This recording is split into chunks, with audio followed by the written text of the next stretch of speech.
Iowa is inevitable. Spring, summer, fall, and even winter. Dangerous weather conditions can threaten life and cause extensive damage to property. Tonight, we take a closer look back at our most recent severe weather event on March 5th, as well as December 15th, a day like no other in the history of Iowa's weather. How did this happen? And are severe weather events like this becoming more frequent or violent as a result of climate change? Plus, could a changing climate redefine what we have historically called Tornado Alley? Flooding can be more dangerous and claim more lives than tornadoes. Tonight, we will show you what new technology is making it easier for forecasters to prepare for flooding events. And in this age of disinformation, is there a real danger in getting critical weather information from unreliable sources? All this and more right now on Iowa's Forces of Nature, a Local 5 Severe Weather Special. And welcome everyone to our Severe Weather Special, Iowa's Forces of Nature. Thank you for joining us. I'm Local 5 Chief Meteorologist Brad Edwards, along with my very skilled team of meteorologists. Yeah, I'm meteorologist Brandon Lawrence. I'm Taylor Knust. And I'm Dave Downey. Yeah, we've had some crazy weather lately, guys. I mean, the last 6 months or so have just been unbelievable. Yeah, kind of tired of historic events happening every single time we have severe weather. It seems like it, right? Yeah, and it seems like the severe weather has been more prominent than winter, which we didn't really have much of beyond that one big snowstorm. Yeah, December 15th, 63 tornadoes. A month later, over a foot of snow on it. It's really mind-blowing how much crazy weather we've had out there. So let's begin by taking a closer look at the extremely severe and destructive events that have hit central Iowa. Violent winds, homes flattened, lives changed forever. We were hunkered down in the basement, and it was the scariest thing I've ever experienced. It's not uncommon for Iowa to get tornadoes in March, but this was different.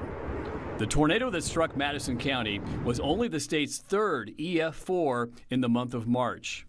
Its 70-mile track was Iowa's longest tornado track in nearly 40 years. From Winterset to Norwalk, Pleasant Hill to Newton, cleanup efforts continue, and many are just grateful for their lives. We're all alive. We're all safe. This is all just stuff. Sadly, 7 Iowans lost their lives on March 5th, 6 in Madison County and 1 in Lucas County, where a separate EF3 tornado left its own path of destruction. In all, 13 tornadoes have been confirmed in Iowa on that day. And all of this came less than 3 months after the last unprecedented storm, the December derecho. It was a day like no other in the recorded history of Iowa's weather. On December 15, 2021, an extremely powerful low-pressure system brought a plethora of weather phenomena. Records were shattered that dated back nearly a century and a half here in Iowa. It was really a case of the warmest December temperatures on record clashing with the winter's intense jet stream energy. All but 2 counties in Iowa had some type of severe weather warning issued, also a new record. In all, 118 severe thunderstorm and 71 tornado warnings were issued. And there is no doubt that each one of them was warranted as another record was shattered. The most notable one is that was the most tornadoes that occurred in the state of Iowa in a single day. We currently have 63 tornadoes that we've recorded on that day. The previous record was 35. That's right. We nearly doubled the old record set on a summer day in 2014.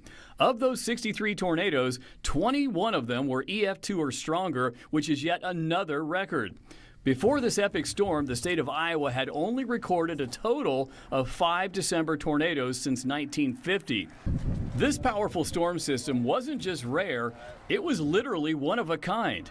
It was the first and only derecho ever seen in December, not just in Iowa, but anywhere in the United States. However, this wasn't like the derecho we had back on August 10th of 2020. That was a progressive derecho, while this one was a much less common serial derecho. Typically, serial derechos develop ahead of a cold front, and they move with the same speed as the winds in the atmosphere surrounding the storm, which is why we saw storms and tornadoes moving at 60, 80 miles per hour, in some cases even higher. Okay, let's compare the derechos out there. Going back to August 10th, the progressive derecho, that was the costliest thunderstorm complex we've ever seen here in the United States. This last one, about $2 billion, which is pretty impressive considering it was mostly in Iowa. 770 miles to 320 miles for the track. It was twice as long with the progressive derecho. And then the tornadoes, not even close. Over 100 tornadoes. They're still counting them up, in fact, for December 15th. And you look at the wind, though, that was the classic derecho, 126 miles per hour. This one had much less wind at 88. A lot of people are wondering if such an incredible weather event can be tied to climate change. Climate change influences really all weather to some extent, but other factors also play into how the atmosphere behaves. While climate change can increase the odds of such a storm, climate scientists will need time to study and to quantify the influence that climate change had on the December 15th event. I have to agree with Chad there. It's really hard for a meteorologist or climatologist to really answer that question. But I personally feel that we have been seeing more of those extreme and unprecedented events over the past couple of decades, and I've been here about 25 years. But later in the show, Local 5 meteorologist Dave Downey will take a closer look into that very question. Yeah, it certainly feels that way, that we've seen more unprecedented events. And as Iowa's weather continues to change, the way we communicate about severe weather has also changed. Now, one thing that really has remained the same for a very long time is outdoor warning sirens. Now, of course, while people still rely on them, some experts say it's not the best choice anymore.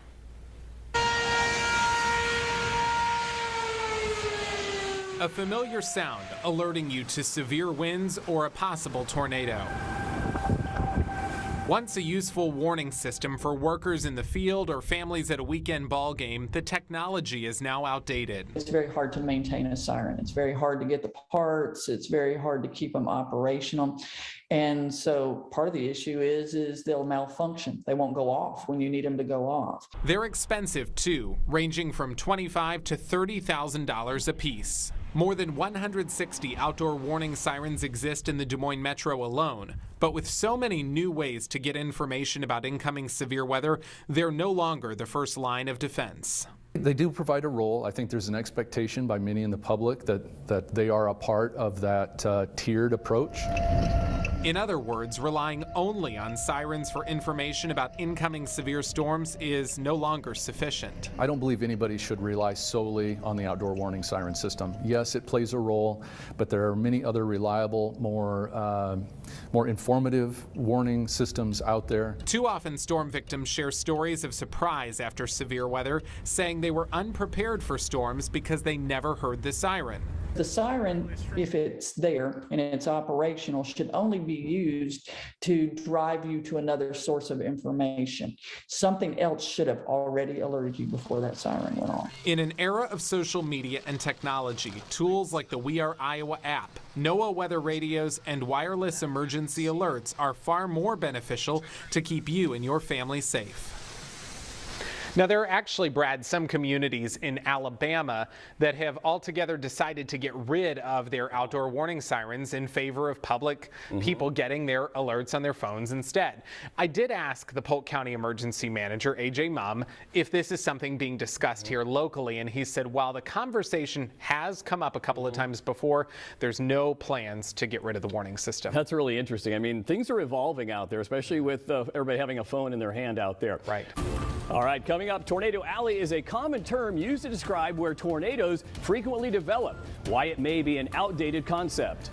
Plus, from hotter temperatures to increased drought, climate change is making a mark, how it's impacting extreme weather events. But first, some weather trivia. What month has brought Iowa the most tornadoes? We'll have the answer when we come back.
before the break, we asked what month in Iowa has the most tornadoes? The answer is June. The second most active month for tornadoes is May.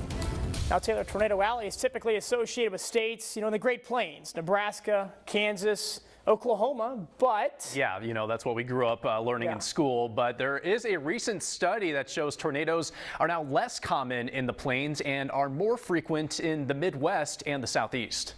Dr. Victor Gensini is not just someone that studies storms at Northern Illinois University, he also chases them. So I go to the Great Plains every year. I travel 10 to 15,000 miles in search of these supercell storms that are, native to the Great Plains and also the Midwest, including Iowa.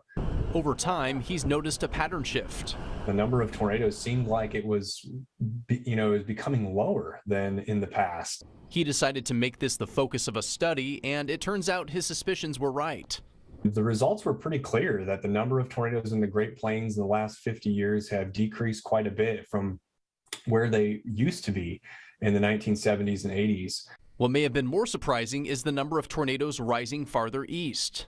Places like Tennessee, Mississippi, Iowa, Illinois, Indiana, and portions of the Midwest. Researchers are now trying to determine what exactly is causing this shift. Is there this sort of cycle that's happening, and we just happen to be in a cycle that supports more environments and more favorable tornado conditions further to the east?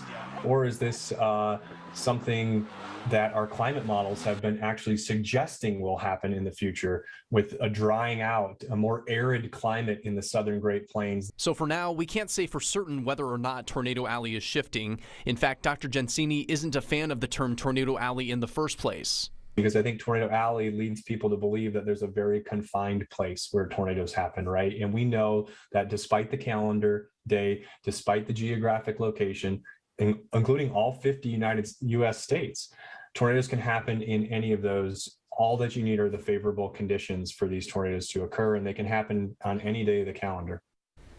Yeah, Dave, we certainly know from recent experience that tornadoes can happen any time of the year. Yeah, like Dr. Gensini said, March 5th tornadoes, the December 15th derecho with all those tornadoes embedded, really fresh in our minds. So it begs the question, how unprecedented are unprecedented events now?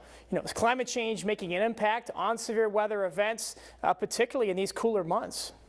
Climate change points to at least some signals that would be in support of increases in severe thunderstorm activity in general within these off-season or cool season months. Dr. Jeff Trapp's observation isn't surprising. Warmer air can hold more water vapor, which can increase the energy in a storm.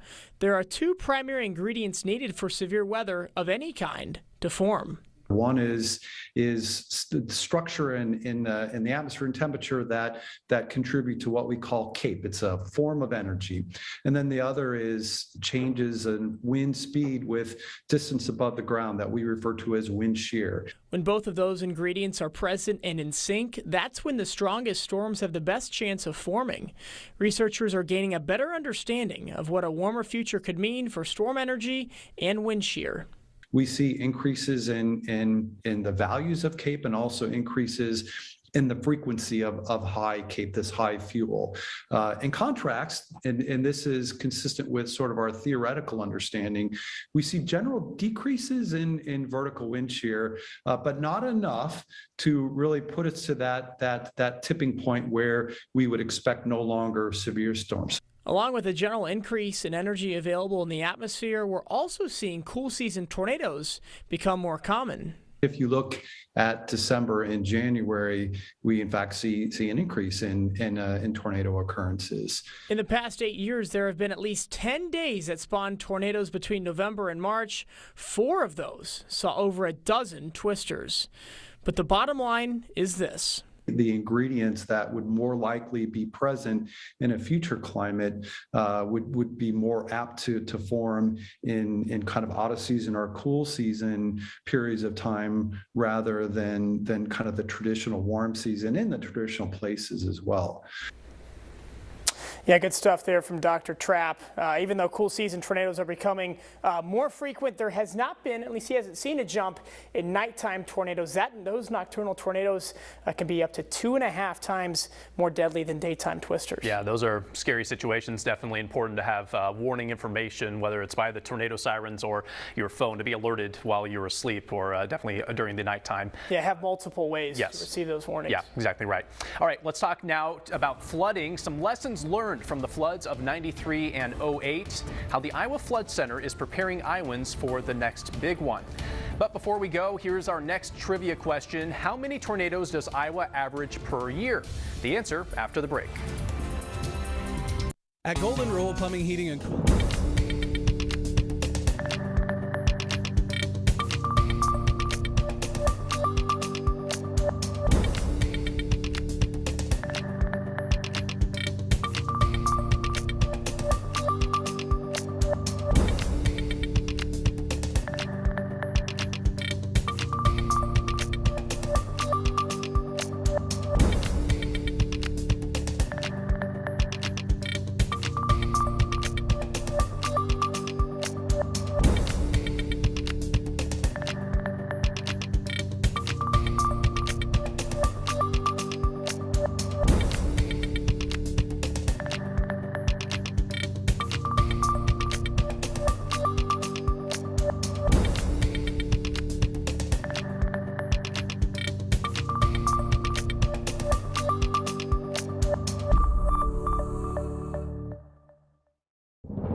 Before the break, we asked you, how many tornadoes does Iowa average per year? The answer is 50. However, last year was well above average with 114 tornadoes across the entire state. Here's a map of the entire nation and what they average annually for tornadoes. And Iowa ranks 8th nationally for average tornadoes per year. Number 1 is Texas. It's a big state, so they get more chances to see tornadoes. You also have in the top 5 there Florida, Oklahoma, and Kansas. So the typical states that you typically think of being tornado-producing states are in those top numbers. But you can see the Southeast and Midwest, as we discussed earlier, can have plenty of tornadoes annually as well. So, of course, tornadoes get a lot of attention during severe weather season, but in a state bordered by rivers, flooding should always be at the top of our minds. Believe it or not, flash flooding is the deadliest of all severe weather hazards, which makes forecasting it so important. Ask any Iowa meteorologist what the biggest weather threat is to the state, and the answer will likely be floods. That was certainly the case in 2008 when one of the state's costliest floods on record inundated much of eastern Iowa, including Cedar Rapids. Frustration brewed following that event. The name of the game was lack of information. That motivated state legislators to establish and fund the Iowa Flood Center at the University of Iowa.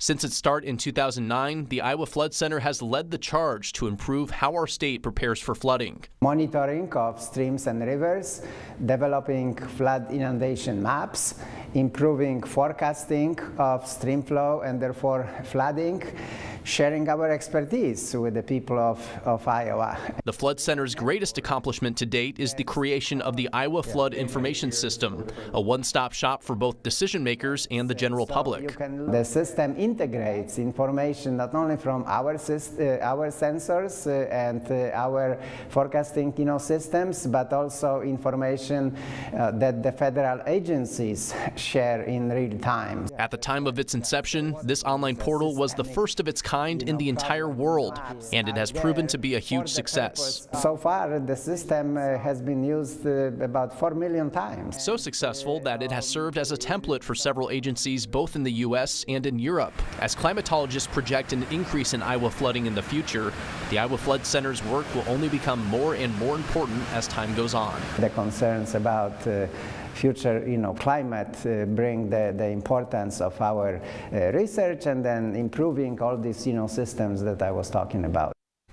Since 2009, Iowa Flood Center has installed nearly 300 bridge sensors that monitor water levels across the state. Yeah, in the future, they hope to create a statewide hydrometeorological network with real-time monitoring of rainfall and soil moisture.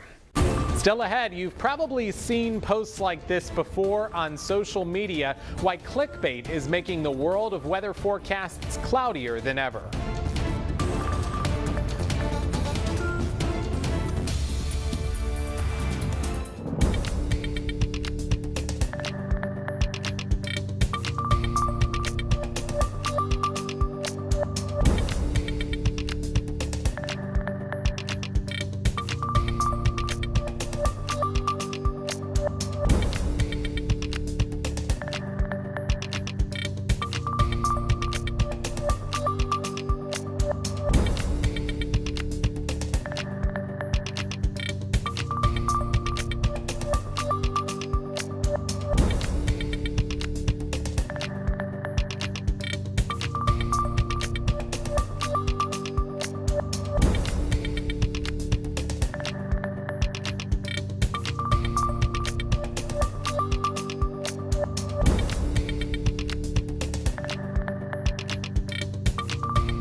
We've shared a lot of information with you tonight, and of course, information is one of the benefits about predicting severe weather nowadays. We have tons of it available to us, and while it is so great to have access to forecasts and weather information at our fingertips anytime, we're also seeing challenges with this as well. Sometimes too much of a good thing can cause problems.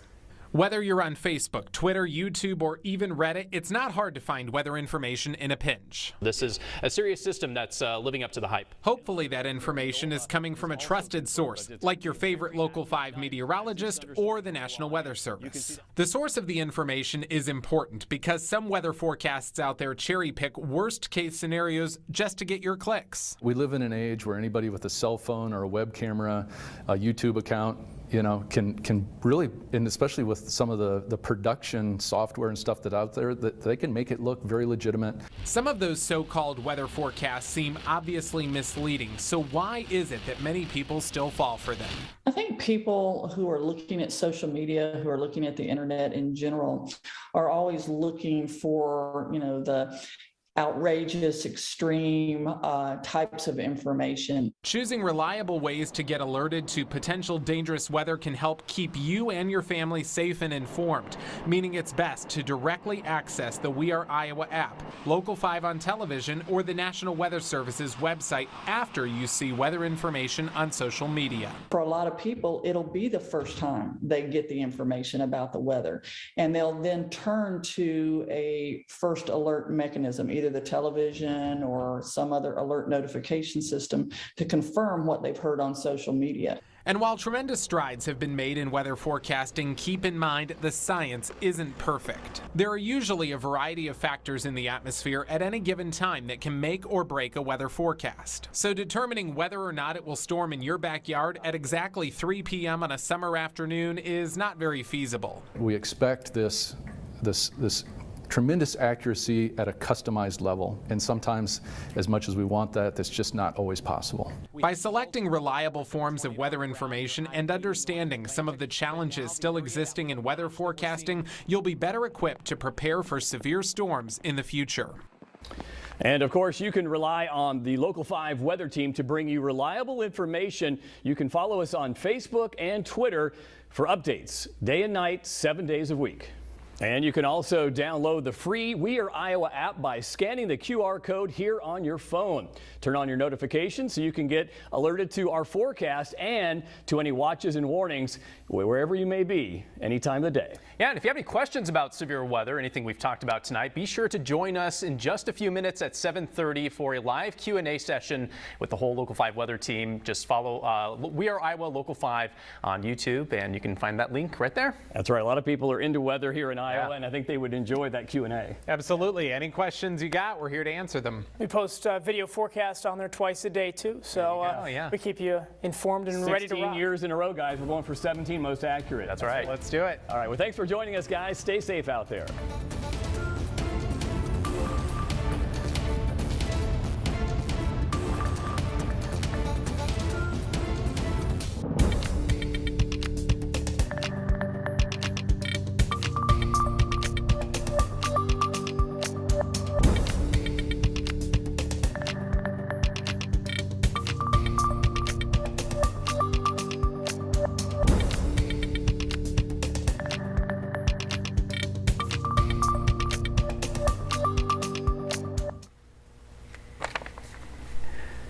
All right. Well, welcome, everyone. We are post-game mode right now. Yes, relaxed without our ties, at least two of us are. Yeah, so what you watched there, we have different clothes on. That was recorded. We're here now live on YouTube with Brandon. He's at home right now. He's got to get up really early, don't you, Brandon?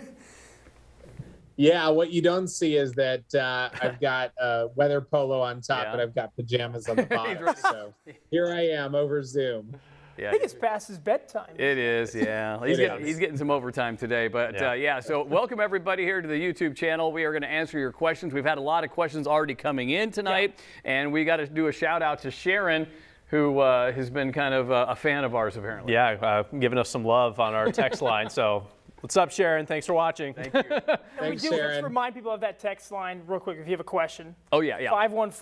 515-457-1026. And maybe they can super that, put it up there. But yeah, So Brandon, you want to start things off there in Ankeny?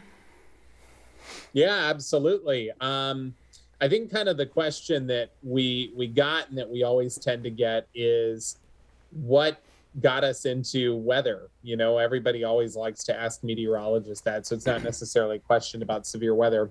But I would bet for most of us, it was some sort of severe weather or big weather event. For me, April 27th, 2011 was a huge day in the Southeast. That was when there was a massive tornado outbreak in Mississippi and Alabama, actually 3 days in a row that week. April 25th, 26th, and 27th of 2011 all had tornado events in the Southeast. And that was a week when I was still actually in high school, but we had to shelter in the hallways at my high school in Tennessee 2 days in a row for tornado warnings, which I had never really seen that happen 2 days in a row. And it was that week, that huge outbreak that got me into weather. All right, let's go down the line real quick here. Okay, so I have vivid memories of this storm affected Iowa as well. I grew up in Nebraska. We had a week off of school in October for a massive snowstorm in 1997. And that was my first vivid weather memory. But summer of 2008, it was a nasty summer of severe weather that was just nonstop. It kept canceling all of our baseball games. So that really got me like thinking, hey, I might want to do this for a living. Yeah. Well, mine was, it wasn't one event. It was really growing up outside of Des Moines, out by Earlham in the country. Not a lot to do Country out there. boy here. Country boy, small town boy. Thunderstorms were a big deal, and my dad was very interested in the weather. In fact, he would have been a meteorologist had he had the opportunity, I think. Yeah. So it kind of rubbed off on me, and I'm a scientist all the way through, but weather is awesome. So we'd go on the roof and look for thunderstorms. I mean, be like, there's one developing off there. You know, once they got close, we'd get down sometimes. But yeah, well, I just love. Sometimes. I love the power of thunderstorms, and today, even to this day, they're just like a pastime for me to enjoy them. Nature's ultimate power. They really are, yeah. Yeah. How about you? I grew up in Columbus, Ohio, so Midwest. Yeah. In 2012, June 29th, 2012, got to 97 that day, and we had our own derecho. Oh. Yeah, the Midwest, Mid-Atlantic derecho of 2012. We didn't have power for about 2 weeks, and that was the oh wow moment. Yeah. Those are the hooks out there. So let's see if we got any questions. You got one, Dave, that they've been coming in on? Yeah, how far in advance are warnings for tornadoes and other severe storms? That's a good one. Yeah. So we're always trying to improve that, right? And it's not us, really. It's the National Weather Service that issues those warnings. We just pass that along. But I believe the average lead time for tornadoes is about 15 minutes or so. Back in March 5th, they were actually longer than that. So big time kudos to our local Weather Service office. I'm not sure for severe thunderstorm warnings. Would you guess 30 minutes maybe on average, or you know, it varies. It depends, because sometimes there'll be a report of hail that triggers the warning, so it's already a severe storm sometimes when they issue it. But when it comes to life-threatening weather, I think they are ahead of the game. You know, they really are. If there's wind developing inside of a thunderstorm that could be damaging or dangerous, they usually issue it, like you said, 10, 15 minutes in advance. You think about the December derecho, they were issuing those way out ahead of, because they knew they were producing severe winds. When they're very confident, they'll push it out 45 minutes in advance if they have to. And that's the hardest part, is when you have the first one, sometimes it pops up and it's like catches people off guard a little bit. I mean, we have the radar, obviously. Doppler radar is like, you know, it's like an X-ray looking inside the storm. But yeah, so it varies from storm to storm. And one key thing about those warnings, remember after the August 2020 derecho, they changed the whole, you know, wireless emergency alert system. So now your phone doesn't go off just if there's a tornado warning. If there's 80-mile-per-hour winds within that warning, it goes off. I think 2.5-inch diameter hail, it goes off too. So it doesn't just come down to a tornado for you getting those alerts. It can be other stuff as well, especially after August of 2020. Those go off for flash flood warnings too. That's right. Yeah. So and for snow squall warnings in the winter. So it's really important. You know, if you're familiar with getting like an Amber Alert that goes off on your phone and it really is very loud, it's important to have those on, because that's probably one of the fastest ways to get warnings now.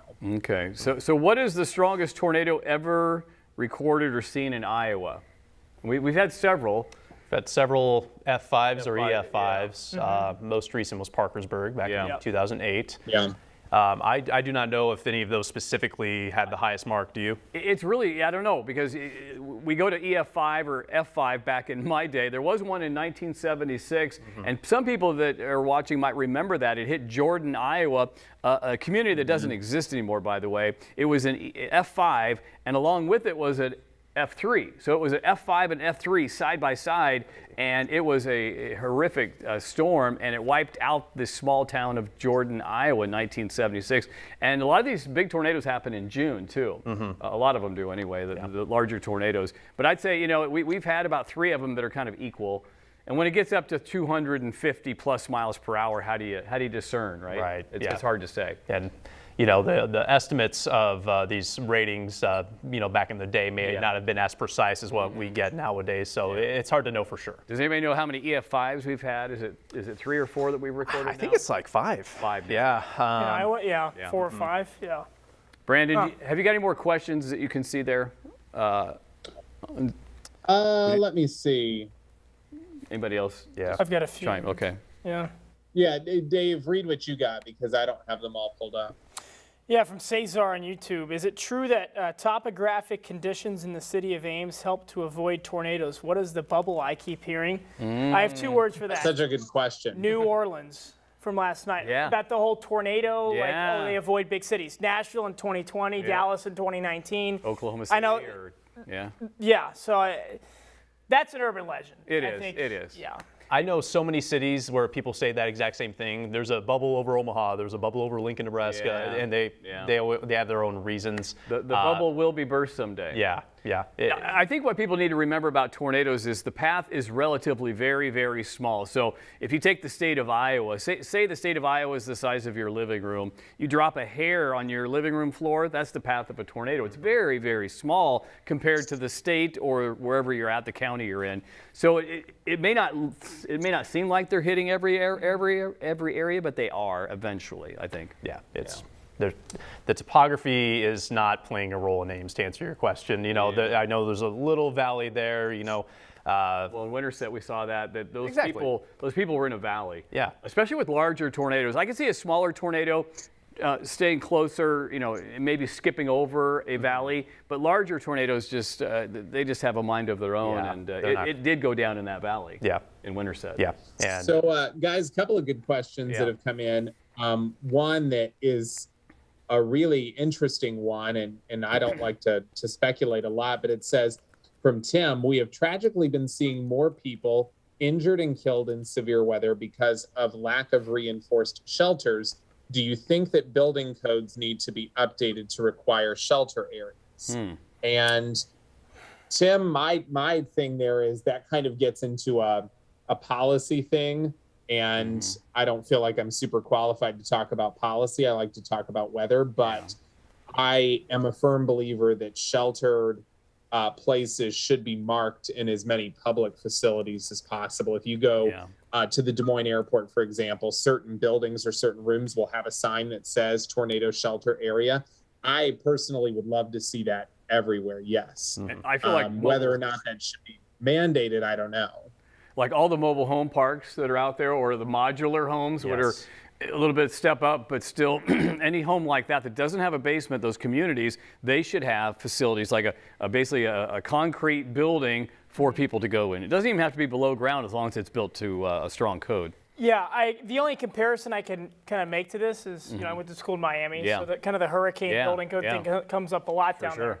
After Hurricane Andrew in 1992, all of the building codes were changed across South Florida. So I'm not saying that, an event like that needs to happen, but about the whole communities that need a tornado shelter, I would agree with that wholeheartedly. Yeah. They have to have somewhere to go because it's so unsafe to be in those buildings that don't have basements, and also the houses that may not be quite as strong. Yeah, you mentioned modular homes.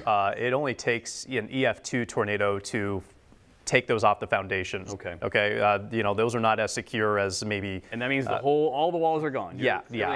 All gone. So they are relatively cost-effective homes for some, but it is a danger. So that's another good reason to have a shelter nearby, not just rely on that modular house.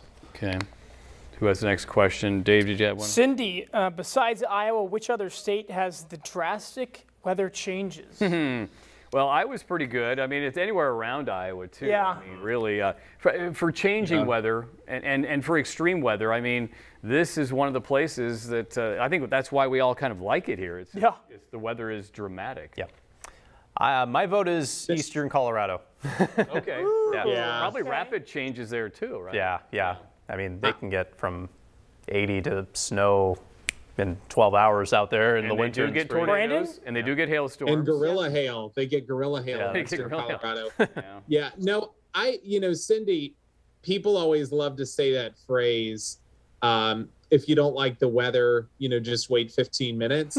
I've lived in 6 different states in my life. They've all said and I swear in all 6 of those states, they say that. Yeah, they do. So I think weather changes dramatically in a lot of places. When I lived in Mississippi, it would flip back and forth a lot too. I think the biggest difference there is you just don't get as much extreme winter. But yeah, I'd say the Midwest, or I'd have to go with what Taylor said. Eastern Colorado is. I will add this though, for a temperature change place, probably like Rapid City or Bismarck, because they do get Chinook winds, and they get over 100 degrees every summer, and they get wind chills of 40 below every winter. So those are areas. Let's take a field trip up there, huh? Yeah, that'll be fun. To Bismarck. So capital of North Dakota. Yeah, there you go. All right, Dave, should we ask this question? Which one? Okay. In meteorology, what is the difference between a cyclone and a hurricane? How about in basketball? A cyclone is better than a hurricane. Yeah. A hurricane's bigger, and it's a big blowhard. Wow, okay. I'm sorry. I'm throwing some stuff here. Yeah, I'm a Cyclone fan, Iowa State graduate. Dave is a Miami. This is hard for me. He's the U guy. Yeah. And he happens to be here in Cyclone country. And why couldn't this have happened a year ago? Right? I mean, but he's going to Chicago to watch the game. So good luck to the Hurricanes. And you'll say, no, you won't. Go Cyclones. Go Cyclones. Yeah. We're happy. Let the best team win. Okay. Here's the best thing about it. One of us is going to be happy. Exactly. That's all that matters. But to answer the question, there is no difference. Oh, okay. I'm sorry. Hurricanes is what they call. Question or weather question? Both. Oh. That was a good Great question. Yeah. In the Atlantic, they call it a hurricane. In the Pacific, in the East Pacific, it's a hurricane. West Pacific, it's a typhoon. And then Australia. in the Indian Ocean, it is. Where do they call it? A willy willy? Willy willy. That's what they call it. I don't know if we can say that on YouTube, but we just. But it's a willy willy down by Australia, and so it's just different. So, all hurricanes are cyclones. Yep. A cyclone's basically rotation. Low pressure. Yeah. Right. Yeah. So, and even tornadoes were called cyclones. Yeah. That's why we got our name. Mm-hmm. Yeah. So cyclones are basically rotation, and go ahead, Brandon. No, I was just going to say, I was kind of reading some other questions. Don had a really good one that said, is it common for tornado sirens to malfunction? And that kind of piggybacks off of the story that I did. Yeah, it is fairly common. More and more, right? Yeah, well, so I learned that, a single tornado siren can cost $25,000 to $30,000. And for some perspective, the Des Moines Metro has more than 160 tornado sirens. So you think about all that money, and then they're machines just like anything else, but they're kind of outdated, older machines. So the parts are expensive and it's hard to get them. And so a lot of times, they do malfunction. And then it also requires a certain level of human input to get those sirens sounding. It's like a switch. Somebody has to flip it on essentially, and they have multiple, points so that one person can't set it off by themselves. But there's a lot that can go wrong with sirens, which is why they're great tools, but we shouldn't rely on them completely. Yeah. It drives home the point to have multiple ways to receive those warnings. We are Iowa app right here on the phone. I mean, that's probably the best way. And you also, weather radios are still a good thing, especially while you're sleeping and that. Yeah. Because you can program a weather radio for your county. So you're not, it used to be it would go off all night because there's warnings going on. But now you can program it just for Polk County or just for Dallas County or whatever. Story County. Story County. Pick your place. You pick your place. We're not partial to any county. No. Humboldt County. Let's go. There you go. All right. Any other YouTube questions or anything? Make sure we get to those. I like this one from Don too.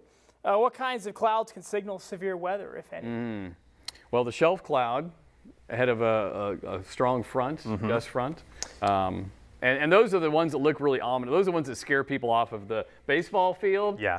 You know? Oh boy, something's coming. Storm's coming. Everybody sees the shelf cloud and they see the rain behind it, which is just that homogeneous looking gray. And if it turns green, people say, well, it's hail, and it usually is. It kind of does a refraction, kind of makes it a bit green back there if you get some hail. So yeah, I'd say shelf cloud. But that happened in early July for that hail. Oh yeah, I mean, you could see the green. Yeah. Sorry, Taylor. Cumulonimbus. The big personal fan of that. Yep, the big billowing, puffy clouds that go high and high up in the sky. That's you're going to see that in any thunderstorm. So, but of course. I remember on December 15th in the morning, there's a lot of altocumulus. The mid-level kind of. Sometimes you get that with hurricane outflows too, which makes sense. Low pressure. That those mid-level, they look like those, the fair weather clouds you would see on a nice day, but they're higher up in the atmosphere. Think of them as like the exhaust of the low pressure system. So. And a lot of times they're the precursor of a stormy time coming. Yeah, exactly. Yeah. Brandon? Well, you guys named most of the big clouds. We got the wall cloud. You got the wall cloud. Well, yeah, wall cloud should signal to you that there's some big time severe weather coming immediately. A wall cloud is like the it's like the first step to get a tornado essentially in a thunderstorm. You would have kind of a 3-step process: wall cloud, funnel cloud, tornado. Yeah. And the wall cloud is what you're going to start to notice that's rotating a little bit in a severe thunderstorm. And when you see that rotating wall cloud, it's usually a really good indication that we're either about to have a funnel cloud or we are quite possibly going to have a tornado that drops and touches the ground. I also think this one's not as common, but roll clouds, which kind of resemble shelf clouds a little bit, but they're more tubular looking. They look like I don't know how to describe it. They roll. They look like a big long paper towel roll essentially. They're literally doing this as it gets toward you. Yeah. We don't see those quite as much, but they do happen. Why do most severe weather events happen during the afternoon and evening? Well, that's a pretty easy one because thunderstorms and severe weather usually rely on what we call CAPE, which is available energy in the atmosphere, so convective available potential energy. And it's the heating, and it's heat and humidity. And when is it hot and humid? Afternoon and late afternoon and in early evening. And the evening has the advantage of above the storm it starts to cool a little bit, and then down below it's still very warm and humid, so you get some cooling aloft and you create more instability, or basically the air wants to rise even more, even faster. So anywhere between 3 p.m. and 10 p.m., that's when you get most tornadoes actually. I think about 75% of tornadoes happen between 3 p.m. and 10 p.m. because of that very fact. August 10th, 2020 would like a word with you. Yeah, right. Well, and that's to say, there's always exceptions. Yeah. There's always exceptions. Taylor could tell you stories about that's all it's the been lately. EF2 tornado that happened in the middle of the night in Adair. And was that 2019, Taylor? Yes. Yep. April. No, it was May 2019. And it was in May. Yeah, and that goes to the point that lately, the last 2 years, it's weather gone wild. I mean, there should be videos out about this. Maybe that's a marketing. There you go. Weather gone wild. That's our next special. But it's not normal weather anymore. When do we have June tornadoes? That's our most likely month to have tornadoes. And tell me the last time we had an outbreak in June. No one knows. It's been a while since I've worked here. Most of our it's always big outbreaks. some weird month. Yeah. It's the weather is strange now, guys. I mean, I've been watching it while in my mid 50s now, but been studying the weather. Went to Iowa State University for 40 years or so here in Iowa, and it's just gotten weird. Yeah. Weird weather. Well, when you get what happened on December 15th, I mean, that was the weirdest of the weird. The derecho. Yeah, the March 5th wasn't as weird. It was just extreme. Yeah. It was the right setup. It was one of those what we call high shear, low cape days. Yeah, so maybe explain that in terms they could understand. But yeah, we kind of unpacked this a little bit in the, It wasn't a warm, humid day. No, it was unfortunately, I was out of town that day. We got the upper 60s, I think, for the highs. Mid doubles. Bring Brandon in. Bring Brandon in again. What was our high? I feel like I could go back and look, but I really think it was only about 62 for the high. And I think so. Wow. Yeah. I mean, we came up short. I know that. That even further emphasizes the high shear, low cape days. So high shear means a lot of wind. A lot of wind, a lot of rotation. Rotational. I want to say easier conditions for what we call mesocyclones, or broad areas of rotation to form, which are the precursor to wall clouds, which we talked about. Yeah. So you think of it, you get a broad area of rotation inside the thunderstorm, the mesocyclone or whatever, the supercell.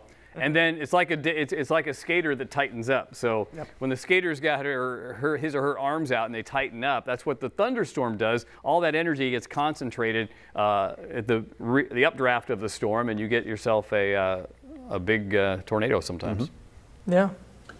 So guys, a question that I got a lot at the state fair last year and that always kind of comes up is people like to ask me or ask us, what's worse, tornadoes or damaging winds? And I always say they both can be equally bad. It just kind of depends on the setup. I would not ever say that one is worse than the other. People kind of automatically assume that a tornado is worse because it's more visually right there. You can see it, and it often causes more visual damage. But, you know, the derechos, the majority of the damage that we saw, especially in August 2020, Taylor, I don't think we had any confirmed tornadoes on August 10th, did we? Maybe here, one or two. Wisconsin, I think. Yeah, it was all wind. Into Illinois as well. Yeah, that was a strictly straight line wind event, and you think about that, that was covering all of central Iowa. Tornadoes are like the hair in the living room, right? It's a tiny little path. This was a wide path. Yeah, and it ended up being extremely destructive. It's kind of like, you got the hurricane, which affects a large area versus a tornado affects a small area.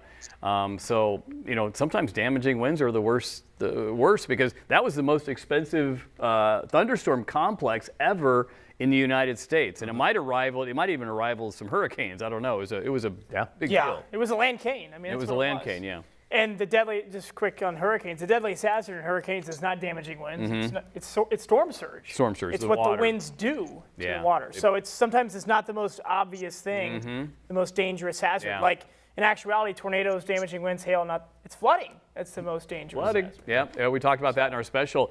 And to go back to your point there, usually when you're looking at a hurricane, they show the hurricane this big, right? But the maximum winds are down near the eye of the hurricane. In the eye wall, yeah. In the eye wall. So it is that water that comes in that causes so many problems. And we've all seen flooding. And flooding to me is the worst weather to cover. I mean, obviously tornadoes and that, but flooding just doesn't go away. Yeah. I mean, it can be with you for weeks and months. So, Brad, would you say that that's your least favorite weather to forecast? Yeah, I wouldn't want to. Droughts. It's a sad thing too. It's like when the farmers need rain and you're forecasting no rain. But the other side of the coin, if it's flooding and you're forecasting more rain, it's just kind of depressing sometimes. Yeah, because you can't do anything about it. You're the bearer of bad news, basically. Yeah. Right. It's almost like you can't. I think my least favorite thing to forecast is probably ice. Oh yeah. I just don't, because ice nobody likes ice. There's nothing good about it, except that maybe it closes schools down and kids get to stay home. But it's not like snow. You can't go play in it. You can't do anything fun with it. And then ice also can throw off winter forecasts so much, because we've seen time and time again if it just switches over briefly. So I think that's my least favorite. But I also don't like fog. I talk about that a lot. Fog is annoying. Fog's tricky sometimes too. Tough. Yeah. Brandon's got the warning. Brandon's got the worst of it. Yeah. He walks in and it's all foggy. Well, trying to predict when that fog moves out exactly is really tough when it's going to mix up. Do you have any more there? I've got one here if you don't. But. Cindy asked, how do I like living in Iowa? I love it. I mean, the weather is December 15th. I mean, it just keeps you on your toes. It December does, 15th, January 15th, March. I mean, we never want severe weather, but we like thunderstorms. We like active weather. I mean, we don't want boring weather all the time. So that's one of the reasons you came here is just for the active weather. Not necessarily terrible, severe weather though. It's inevitable. I mean, you have to look at it. It's just inevitable. It's inevitable. I mean, You want to go to Reno, go to the biggest little city on earth, or go to Vegas. Yeah. For the boring weather. Yeah. So. Has anyone ever? I could do without. Go ahead. I could do without less weather like today. Yeah. Yeah. Gray, 30s, wind. Hard pass. Yeah. Easy to forecast, but not fun. Yeah. Have you ever seen a tornado in person? Do you like to go storm chasing? Well, I chased in college, and now that once I became a chief, I can't go chasing anymore. I'm always in the studio. But in college, first time out, we saw a small tornado form. We were out in Greene County, west of Ames, and we were we ran to this lady's house. It was in the middle of nowhere, right, on a gravel road. We're knocking on her door trying to get, she's in there knitting. She's literally an old lady knitting inside, tornado outside. We're trying to get her attention, and she comes to the door. We say, can we go, there's a tornado here. Can we, you have a basement? She goes, well, it's kind of dirty down there. And she's kind of like, she's acting really casual. And by the time we got her attention and got in the house, the thing had already passed and we didn't get hit. But it was just like, we were seeking shelter at that point at a farmhouse. And that was the one and only time. But I know you've chased a lot. Yeah. By the way, we need to get you out to storm chase one of these days. Oh, I know. Okay. I know. Just like we'll cover for you. Somebody else. Oh, you will? I get to go chase? Yeah. Okay. I'm just saying. Okay. Brandon and I will go, and you guys can stay here. Okay. There you go. I'm waiting for a Saturday severe weather event in like Kansas, so that I can. You can go down there and chase. Yeah, I'll call up Taylor and Brad and sorry, Dave, you'll have to stay behind. I think Tayller's done the most chasing though. Yeah. Actually. So probably. I saw my first tornado in 2009 in Aurora, Nebraska. That was in EF2. Yeah. I've probably seen a dozen tornadoes or so. In 2012, I met my wife storm chasing. I was going to say that. There you go. Long story there, but that was part of a research project. She's an EF10, if you know what I mean. I mean, joke there. she is. Category 10. Yeah, whatever. How about you, Dave? Any tornadoes? I have never seen a tornado. We got to get him out. Maybe you and I go chase. Until I can see a tornado, you're stuck over there in front of that. Oh, really? Brandon, have you seen one? Yeah, I've seen one. Yeah. One tornado. It was outside of a town called Louisville, Mississippi.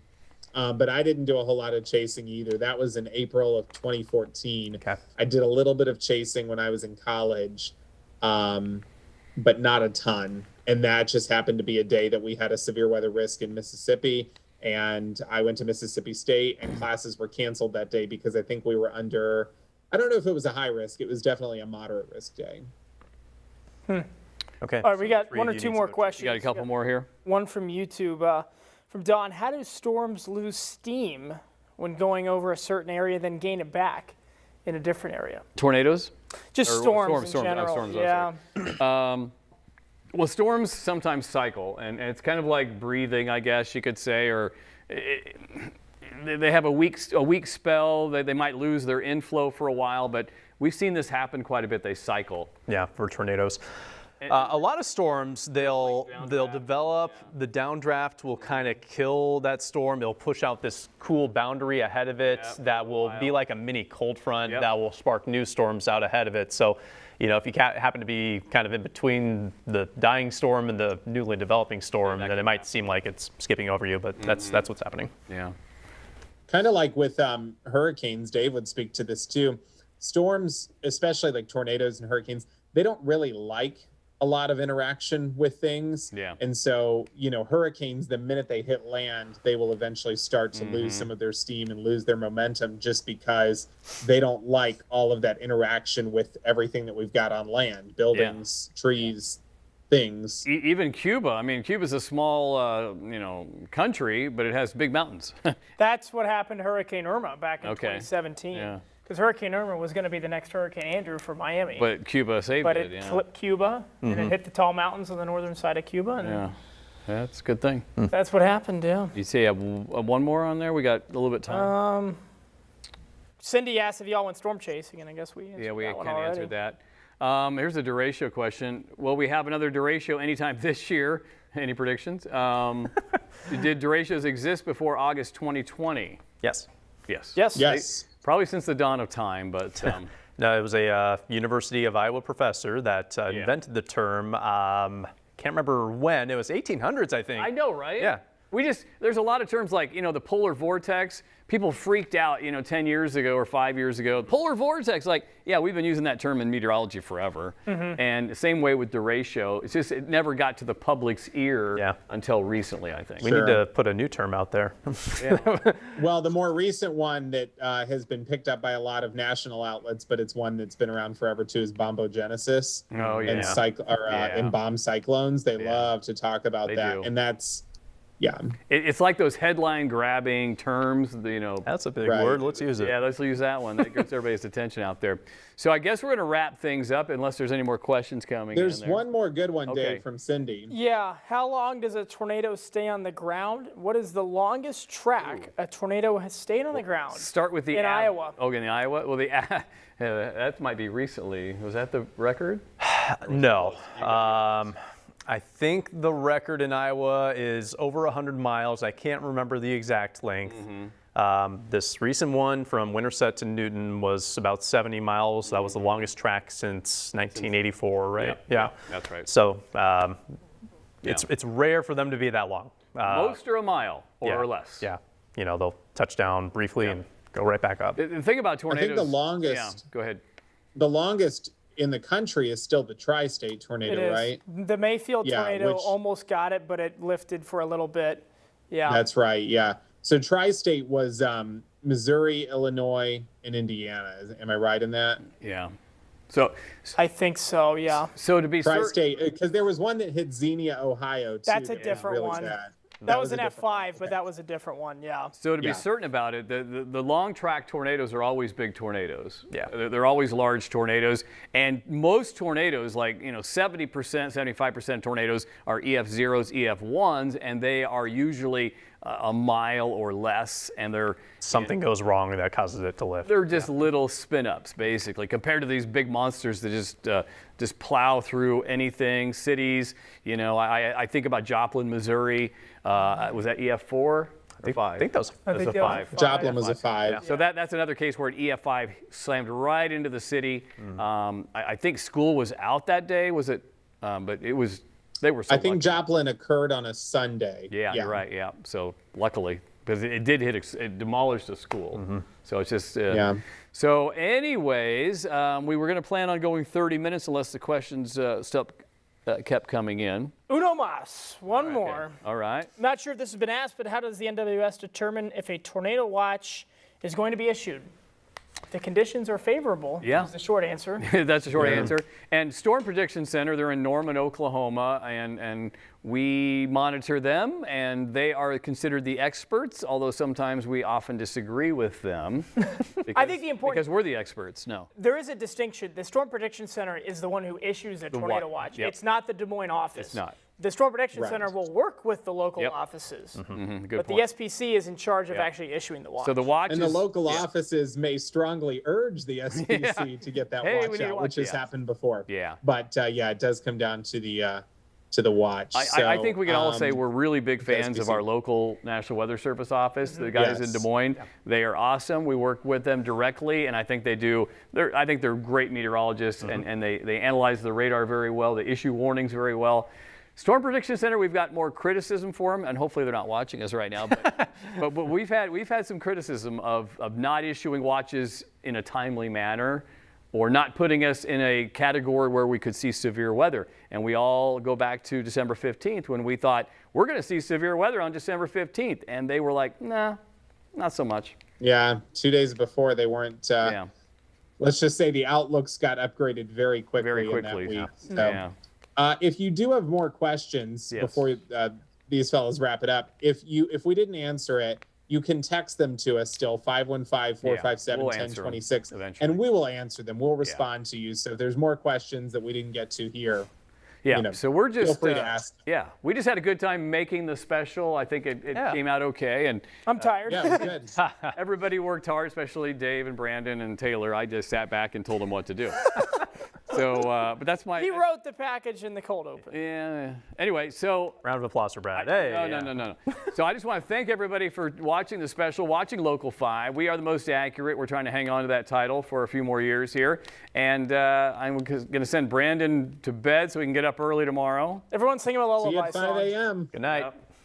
So anyway, thank you for joining us, everyone, and have a great evening, and continue to watch Local 5 for the most accurate forecast. Have a good night. Go Cyclones and